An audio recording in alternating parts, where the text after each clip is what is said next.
मैं किताब पढ़ रहा था। मैं खाना खा रहा था। वो किताब पढ़ रही थी। हम किताब पढ़ रहे थे। अगर ऐसे वाक्य को इंग्लिश में बनाना हो तो कैसे बनाया जाएगा? जी हाँ, आज हम सीखेंगे पास्ट कंटिन्यूअस टेंस यानी कि अपूर्ण भूतकाल। ऐसी क्रिया जो हो रही थी, जो चल रही थी। जैसे हमने पिछले वीडियो में सीखा कि मैं किताब पढ़ रहा हूँ, मैं वीडियो बना रहा हूँ, वो प्रेजेंट कंटिन्यूअस टेंस था। आज हम सीखेंगे पास्ट कंटिन्यूअस टेंस। मैं किताब पढ़ रहा था। वे लोग किताब पढ़ रहे थे। वे लोग दिल्ली जा रहे थे। ऐसे वाक्य को इंग्लिश में ट्रांसलेट करने के लिए हमें पास्ट कंटिन्यूअस टेंस की ज़रूरत पड़ती है। आज हम सीखेंगे पास्ट कंटिन्यूअस टेंस, जिसका फॉर्मूला है सब्जेक्ट प्लस हेल्पिंग वर्ब में यूज़ करेंगे was plus were plus verb की I N G form plus object. Subject plus was were plus verb की I N G form plus object. Subject में हमारे पास है I, you, he, she, it, this, that, any name, they, these, those, we. हमारे पास ये subject हैं। हेल्पिंग वर्ब में है वॉज और were. Was WAS, was, were WERE। तो हमें देखना है अब कि कोई सेंटेंस हम कैसे ट्रांसलेट करेंगे, कैसे हम हिंदी से इंग्लिश में उसको ट्रांसलेट करेंगे। एक एग्जाम्पल आपको देता हूँ। सब्जेक्ट में उठाता हूँ आई। सब्जेक्ट हमारे पास है I was reading a book. मैं बुक पढ़ रहा था। मैं किताब पढ़ रहा था। You were reading a book. तुम बुक पढ़ रहे थे। She was reading a book. वह बुक पढ़ रही थी।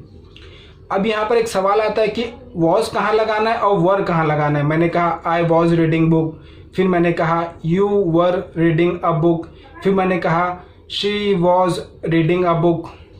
तो वॉज कहाँ लगाना है, वर कहाँ लगाना है, ये बहुत आसान है। एक वचन के साथ, जहाँ पर एक वचन रहेंगे और आय रहेगा, आय और एक वचन, he, she, it, this, that, any name के साथ हमें हमेशा वॉज लगाना है, WAS, वॉज लगाना है। और यू के साथ, यू का मतलब तुम या आप, यू के साथ और बहुवचन के साथ हमें हमेशा वर लगाना है, WERE। अब मैं एग्जाम्पल के तौर पे आपको बताता हूँ। सब्जेक्ट लेता हूँ I was reading a book. मैं बुक पढ़ रहा था। He was reading a book. वह बुक पढ़ रहा था। She was reading a book. वह बुक पढ़ रही थी। It was reading a book. यह बुक पढ़ रहा था। This was reading a book. That was reading a book. हम कोई नाम भी ले सकते हैं। Rahul was reading a book. Salim was reading a book. आपने देखा आई के साथ और एक वचन सब्जेक्ट कर्ता के साथ मैंने वॉज का इस्तेमाल किया। तो आई और एक वचन कर्ता के साथ हमें वॉज का यूज़ करना है। अब मैं बात करता हूँ वर कहाँ लगेगा। यू के साथ और बहुवचन के साथ हमें वर लगाना है, WERE। You were reading a book. तुम बुक पढ़ रहे थे। We were reading a book. हम बुक पढ़ रहे थे। They were reading a book. ये या वे लोग या वे बुक पढ़ रहे थे। तो ये बहुत ही आसान है। पास्ट कंटिन्यूअस टेंस इसको कहा जाता है। जब भी इसको पहचानने के लिए, जैसे मैंने आपको बताया कि सिंपल प्रेजेंट टेंस में क्या पहचान होती है, सिंपल पास्ट टेंस की पहचान क्या होती है, सिंपल फ्यूचर टेंस की पहचान क्या होती है और प्रेजेंट कंटिन्यूअस की पहचान क्या होती है। मेरे पिछले वीडियो आप देखेंगे तो उसमें पहचान आपको समझ में आ जाएगा कि मैंने इनकी पहचान क्या बताई। उसी तरीके से पास्ट कंटिन्यूअस टेंस की पहचान होती है कि क्रिया के अंत में रहा था, रही थी, रहे थे आएगा। जैसे कि मैं खाना खा रहा था, वह खाना खा रही थी। मैं बुक पढ़ रहा था, वह बुक पढ़ रही थी।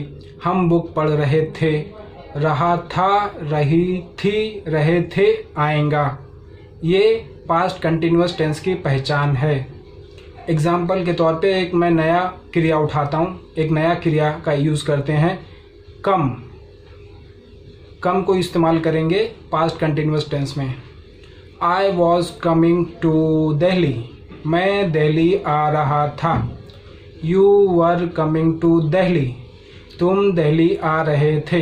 ही वॉज कमिंग टू दिल्ली, वह दिल्ली आ रहा था।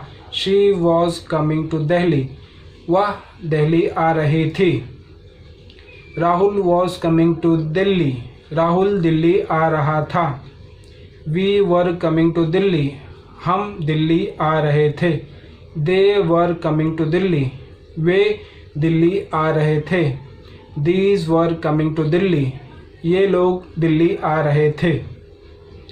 ये हो गई एक बात। अब आते हैं दूसरे पे, जहाँ पर वॉज और वर का इस्तेमाल हमें करना है, हम कर सकते हैं, लेकिन हिंदी बोलते समय कर रहा था, कर रही थे, कर रहे थे तो नहीं आएगा, लेकिन उसका जो अर्थ निकलेगा वो यही निकलेगा कि रहा था, रही थी, रहे थे। कैसे, मैं आपको एग्जाम्पल के तौर पे समझाता हूँ। अगर हम जब कभी ऐसा बोलना होता है कि वह खड़ा था, वह खड़ा था, इसका क्या अर्थ हुआ? इसका मतलब वह खड़ा था, वो क्रिया जारी थी, भूतकाल में वो चीज़ हो रही थी। तो यहाँ पर तो रहा था नहीं आ रहा, वो खड़ा रहा था ऐसा तो नहीं बोल सकते, हम लोग यही बोलेंगे वह खड़ा था। तो इसका जो इंग्लिश बनेगा वो पास्ट कंटिन्यूअस टेंस में ही आपको बनाना है। ही was standing, subject plus was plus stand का मतलब होता है खड़ा होना, स्टैंडिंग आईएनजी लगा दिया। ही वॉज स्टैंडिंग, वह लाइन में खड़ा था, वह लाइन में खड़ा था। He was standing in a Q, ये हो गया। अभी शी, वह अपने रूम में बैठी थी। She was sitting in her room, वह अपने रूम में थी। She was in her room, वह अपने रूम में बैठी थी। She was sitting in her room. तो यहाँ से आपको ये एग्जाम्पल से पता चल जाता है कि अगर कोई भी वाक्य जिसका अर्थ ये निकलता है कि रहा था, रही थी, रहे थे, लेकिन बोलने में वैसा नहीं आ रहा है, जैसे कि वह खड़ा था, वह अपने रूम में बैठी थी, कोई भी अगर ऐसा आपके सामने उदाहरण या कोई भी चीज़ ऐसा आपके सामने आता है तो आप पास्ट कंटिन्यूअस टेंस का इस्तेमाल करिएगा। वह लाइन में खड़ा था। He was standing in a queue, वह वहाँ खड़ा था। He was standing there. ठीक है, कोई भी अगर आपको डाउट हो या कोई भी चीज़ आपको समझ में ना आई हो, आप कमेंट बॉक्स में कमेंट करके बताएं, मैं आपके डाउट्स को क्लियर करूँगा। Thank you so much for watching.